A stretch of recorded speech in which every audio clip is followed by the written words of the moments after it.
دعي الله أقبل سيني هقل هرتيا سينا كوكو هفسادو ملايك هرموغ بسم الله كوكو هانتيدي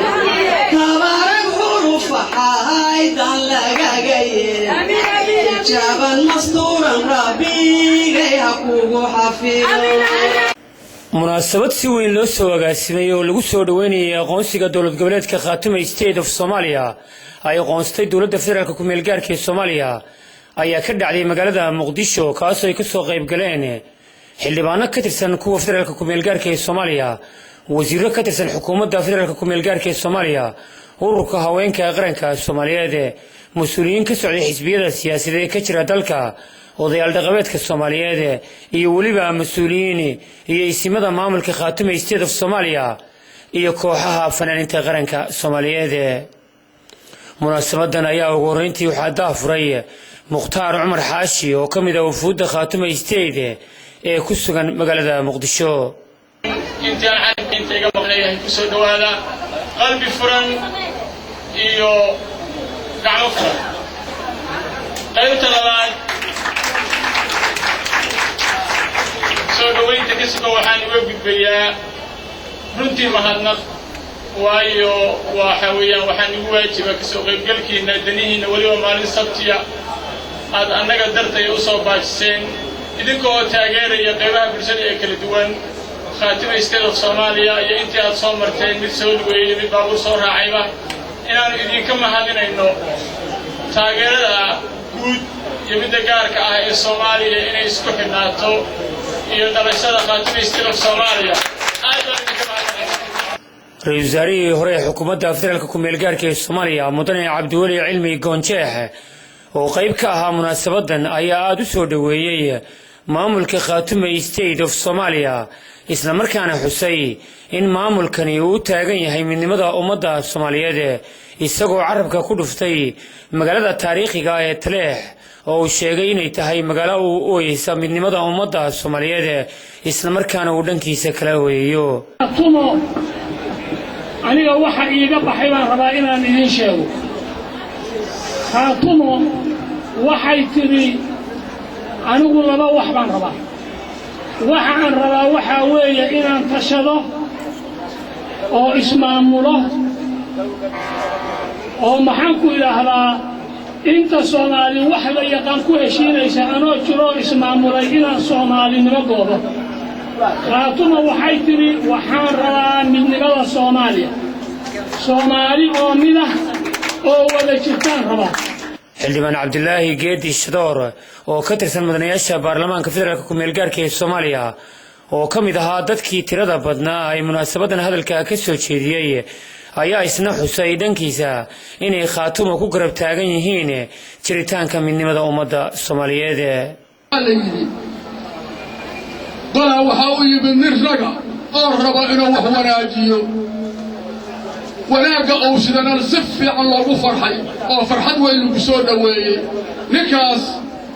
qoladii uu yimid fadhi xaflad sidaan oo kala tahay sameeyeen waxa la yiraahdaa loo duceeyay nima saacsaday ahayna leeyo saac oo saac wax ku sameeyay ahayna leeyo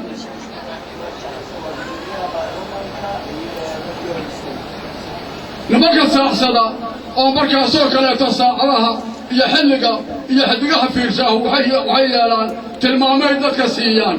tilmaantida siiyaa waxay noqotay nimankaas berigaas markaad isu tagtiin gabar qof dumar waxay idiin ducaysaa la yidhi oo dadka ugu dhalinta weyna dadka ku jirta waa inay idiin ducaysaa la yidhi qofkii dumar aheedoo dadka u ducay laheedaa waxay noqotay asaga hooyadiis ninka ragga hoo yimid hooyadiis ay noqotay isla yahay noo duceeyaa la yidhi waa ducaysa muraadkiina hela guulaysna waxay tiraaba ilaahay waxaan ka baryay jiray ninka la yidhaha hebel waa ninkay dhashaye intaas alla idiin daraysiin intaas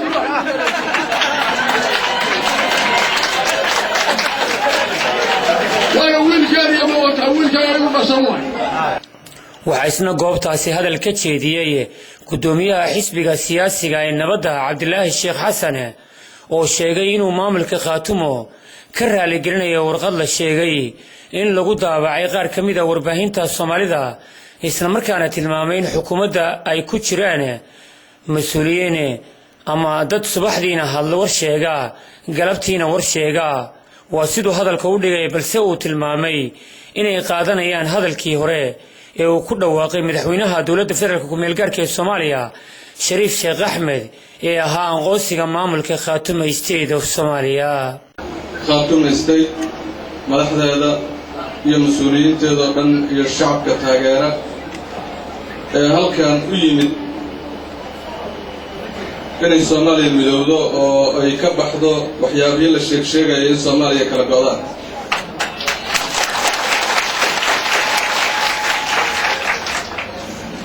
أنا والله مركز مجا سبايسيجا أما حزبيجا أيام نقصد وياها مركلة وحن نقصد وياها مجالات المقدسة قصد وهذا وكفر حكومتي مركز المغلي دولة فدرال كأولي مرتجع لسي وحي أيوب هنايا للتسهيلات ها أنت كاريكرتي أي سي مع مقابلات كخاتون ستيت أنا ويكتب اسم معارضة أنا هذا دولة وحى ونكسر يسمى يسوعهم بلينا وكم منهم معارض هرمتك. أنا تأسنا وحى كلمتها وحيابها عن به كنا دولة هرمنا يكسر مسيحات. لكن وحى كان أحسنها يورك سوق حياة إلى حالي. أو سل دولة قارك كسوق حياة. وقت وحلا خاتون استيل وحوي يكون يجبن. هل كان دولة بجوك برغدنا واحترام قلبتنا واحترام مركب ربنا معها. marka warkii hore weeye warkii hore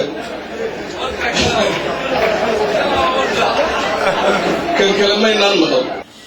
sidoo kale waxa isna munaasabadan hadal uu ku sharaxayo asaaskii Khaatume State ka jeediyay madaxweynaha labaad ee Khaatume State of Soomaaliya Cabdinuur Cilmi Qaaje isla markaana uga mahad celiyay madaxweynaha dowladda federaalka ku-meelgaarka ee Soomaaliya Shariif Sheekh Axmed isgarab taaga uu garab taagan yahay maamulka Khaatume State of Soomaaliya. Hogay baan idinka taabanaya Khaatumo waxay ka dhalatay shir socday 2 sanadood oo ku yimid duruufaha aan idin sheegay war maxaynoo tala war maxaynu yeelnaa war Soomaaliya kala tagtay war islaysay waa la isku daawaday waa la isku diray maxaa inoo tala waxaa inoo tala waxa weeye innagu aynu safgarano marka hore haddaynu nahay beelaha diga Sool Sanaag iyo Cayn beelo badan baa diga hamoodinina qabiil kaliya inuu yahay bal innagu aan safgarano arrintaasi waxay socotay 2 sanadood markaanu annagu safgarannay oo heshiinay taladii waxay noqotay in loo soo gudbiyo Soomaali weyn gabagabadii munaasabadan ayaa waxaa soo afmeeray garaadka guud ee gobolada Khaatume State of Soomaaliya garaad jaamaca garaad cali garaad jaamaca oo halkaasi ka jeediyay hadal dheer oo dhinacyo badan taabanaya isla markaana carabka ku dhuftay in Khaatumo aysan cidna marti uga ahayn jiritaankeeda Soomaaliyeed si nabadgelyo loo helo waxaan ugu baaqaynaa maamulka Hargeysa beesha iska leh in ay ciidamadooda kala baxaan deegaanka yaga waxaanu ballanqaynaa hadday taa sameeyaan inaanu ka cafino wax allaale wixii khalad ahay lagu sameeyeen in aanu ilaahay Soomaaliya oo dhan ha isu soo cesho ilaahay caasimadeennii billayd ee quruxda badnayd ha inoo soo cesho ilaahay walaaltinimadeennii ha inoo soo cesho ilaahay saasaynu ka baryaynaa darra ah oo dhacday nin mas'uul Soomaaliyeed sheeganaya oo weliba wasiirka gaashaandhigga ummadda Soomaaliyeed sheeganaya inuu u doodo kala go'a ummadda Soomaaliyeed aad bayna tirtaro aad baan uga xun aad baan u fogeynaynaa wasiirkii gaashaandhigga ee dowladda ku-meelgaarkii inuu yidhaahdo waxaan u doodayaa oon u taagnahay kala go'a ummadda Soomaaliyeed waa nasiib darro waxaanu ka codsanaynaa baarlamaanku inay wax ka qabtaan waxaanu ka codsanaynaa dowladda federaalku inay wax ka qabato hadday daacad ka tahay waxa loo dhiibtay ee ah ilaalinta midnimada ummadda Soomaaliyeed si kastoo ay amuurtu ahaataba munaasabadan lagu taageerayay maamulka Khaatume State of Soomaaliya oo dhowaan ku soo biiray maamulada ka jira dalka Soomaaliya ayaa ku soo idlaaday jawi wanaagsan iyadoo halkaasina ay ka dhex muuqdeen fanaaniinta qaranka Soomaaliyeed gaar ahaan kooxda deegaan oo goobtaasi ku soo bandhigtay suugaan ay kaga hadlayso midnimada ummadda Soomaaliyeed iyo maamulka Khaatume State of Somalia. Yaasiin Faytiin, telefishinka caalamiga ee Somalisat, magaalada Muqdisho.